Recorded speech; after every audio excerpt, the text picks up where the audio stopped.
Waters Treaty and the disinformation that has been raised in regard to that as well.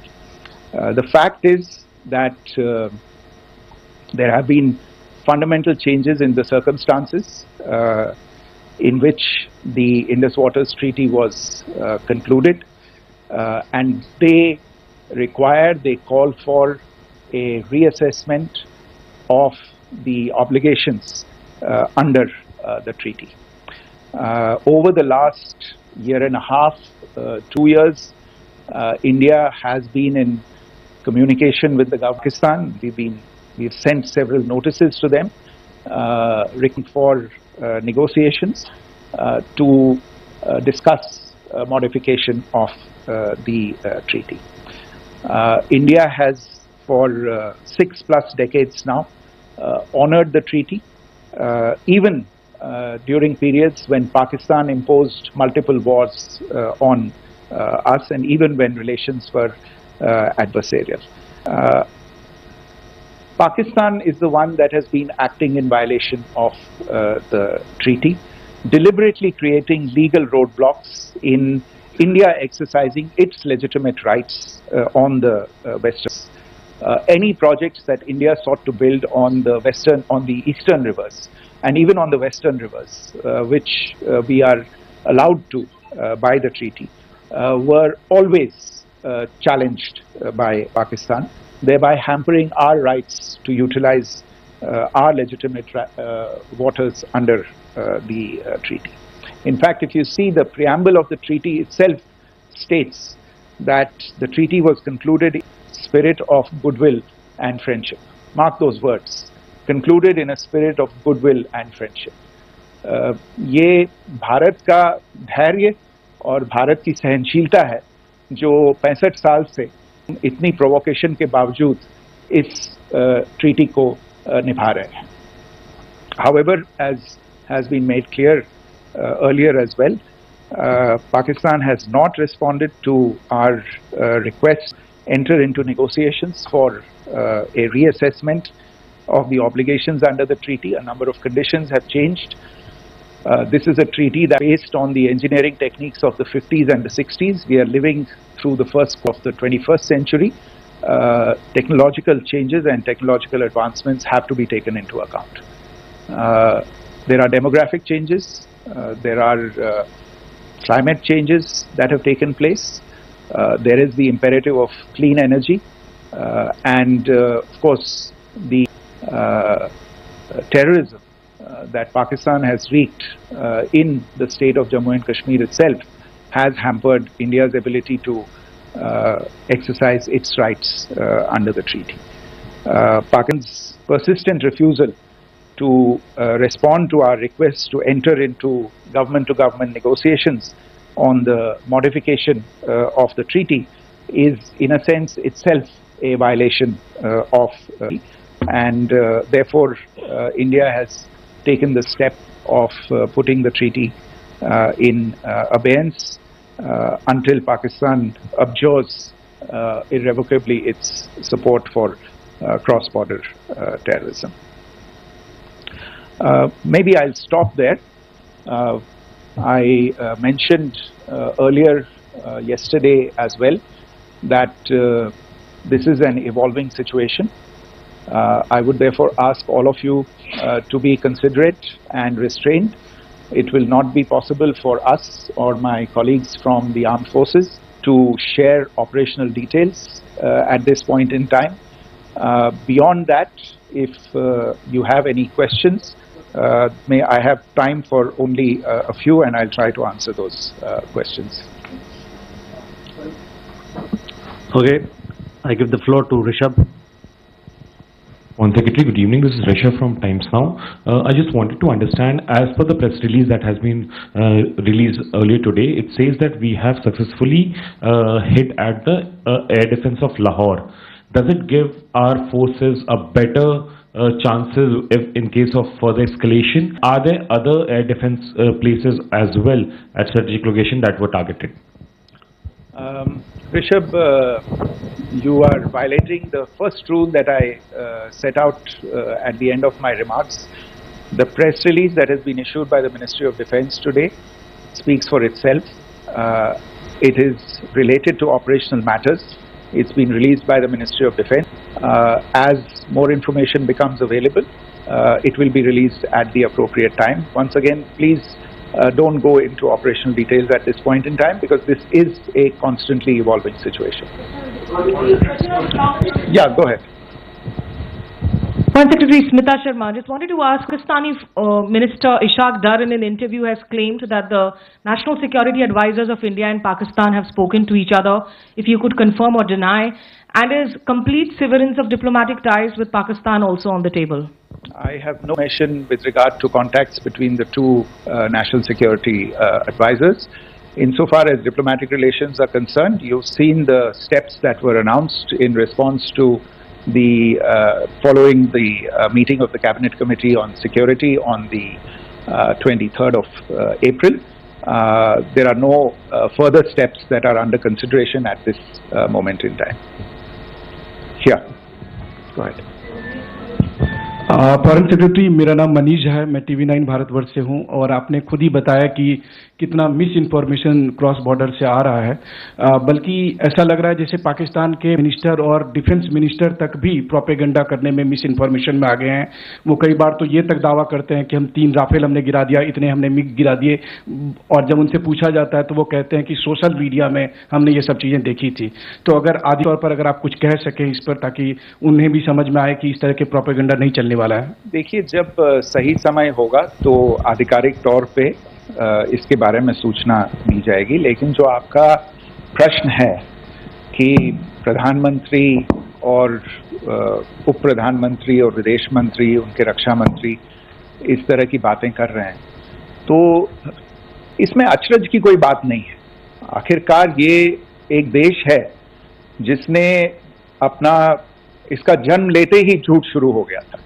1947 में जब पाकिस्तानी फौज ने जम्मू कश्मीर पे दावा बोला, तो उन्होंने किसी ऐसे वैसे नहीं, संयुक्त राष्ट्र से झूठ बोला कि हमारा कोई लेना देना नहीं है इससे, ये लोग जो गए हैं वो तो कबायली हैं। वो तो जब हमारी फौज वहाँ पे पहुंची और इनके लोग, संयुक्त राष्ट्र के लोग खुद वहाँ पे पहुंचे, उन्होंने देखा कि वहाँ तो पाकिस्तानी फौज घुसपैठ करके आ गई है, उसके बाद पाकिस्तान को मुंह की देखनी पड़ी और उनको मानना पड़ा कि हाँ, उनकी फौज वहाँ पे कुछ समय से पड़ी हुई है। तो ये जो यात्रा है एक तरह से 75 साल पहले शुरू हो चुकी है। तो I am not surprise that this kind of disinformation is being indulged in. Yeah, Siddhant. Sir, Siddhant from Beyond. Sir, we have seen a lot of negative comments coming from the Pakistani military of escalation.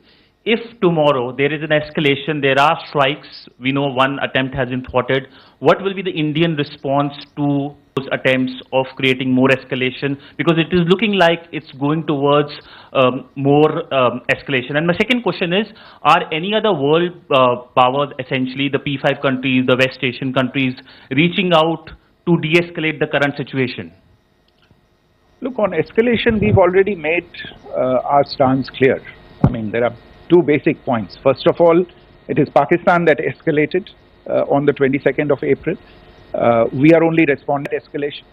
And then what we have said yesterday and what my colleagues have said today, that now if there is an attempt at further escalation by Pakistan, it will be responded to in an appropriate and therefore the choice is entirely that of Pakistan to make.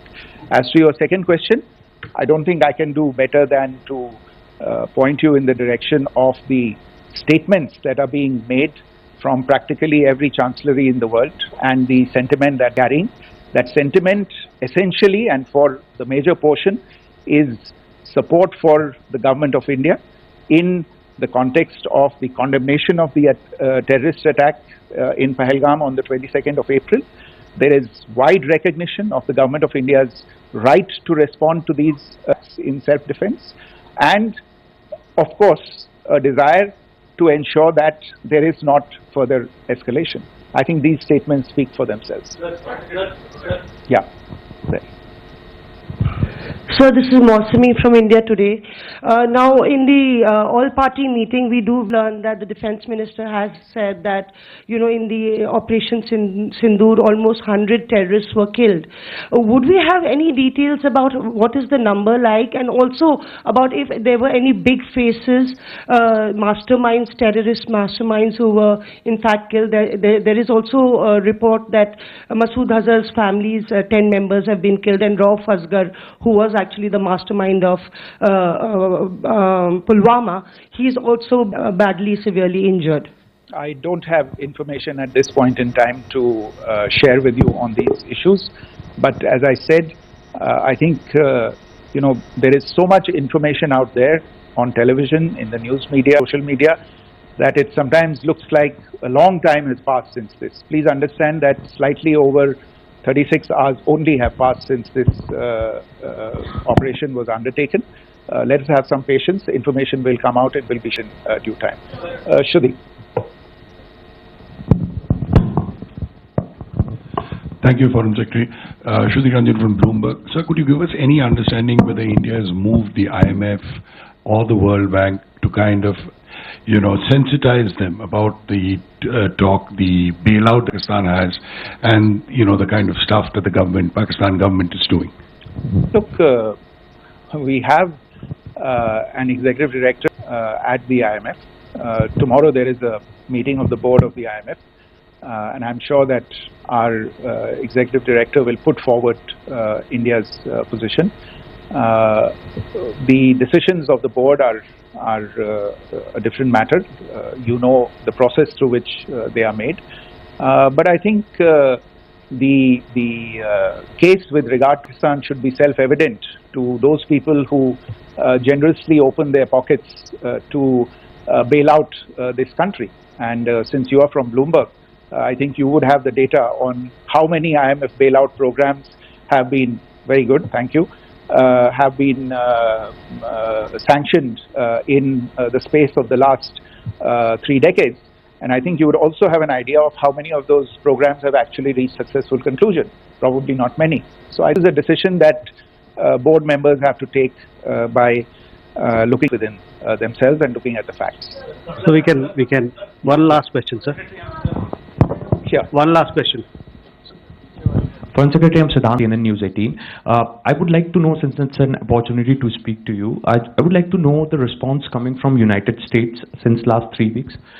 Saudi Arabia, Qatar. In fact, Prime Minister Modi spoke to Qatar before the strikes that evening. Perhaps how do you read the support coming from these countries, perhaps traditionally seen on the other side? This time around, their statements are strong worded. In fact, India-Saudi joint statement also had a very strong condemnation, strong worded condemnation. United States at all levels have condemned the attack and have extended support. In fact, Saudi Deputy Foreign Minister is in India. He just met EMS Jaishankar. Also, if you could shed some light about on his visit, his meeting with EMS Jaishankar. In fact, we have also been told that he met Prime Minister Modi. Thank you. Look, all the countries that you named and many others, we have been in touch with them. The Prime Minister has spoken to a large number of world leaders. A large number of world leaders have called him, as have called the External Affairs Minister. As we speak, there are conversations going on today as well with world leaders. And your assessment or conclusion of the general tenor of these messages is very much on point. And I think this is a recognition of the fact, firstly, of the barbaric nature, the unprecedented nature and character and features of the attack in Pahalgam, and a recognition of India's right to respond to this. And also a recognition of the fact that in responding, we have been nothing but responsible and have done so in a restrained, in a measured, and in a non-escalatory manner. I think that counts for see. People have taken that into account, and that is what is explaining the kinds of reactions that we are seeing. And we appreciate the sentiments and the statements that have been made by the vast majority of world leaders. Yes, the Saudi Minister of State for Foreign Affairs is in Delhi. He had a meeting with the External Affairs Minister at this moment, but if there are details, the Ministry will share them at some point with you. Thank you. I think that's all we have time for today. We'll join you again soon. Thank you all. Thank you. To this briefing by Foreign Secretary Shri Vikram Mishri on the ongoing developments regarding Operation Sindoor. We also have with us Colonel Sophia Qureshi and Wing Commander Vyomika Singh for this briefing. With that, I hand over the floor to Sir. Thank you, Ranveer. Good evening. Thanks for joining for this briefing. You would have perhaps seen some information related to developments since late last night, early this morning, which has been put out by the Ministry of Defence. Just in case it has been missed, I will request Colonel Sophia Qureshi and Wing Commander Vyomika Singh update you and fill you in on the details.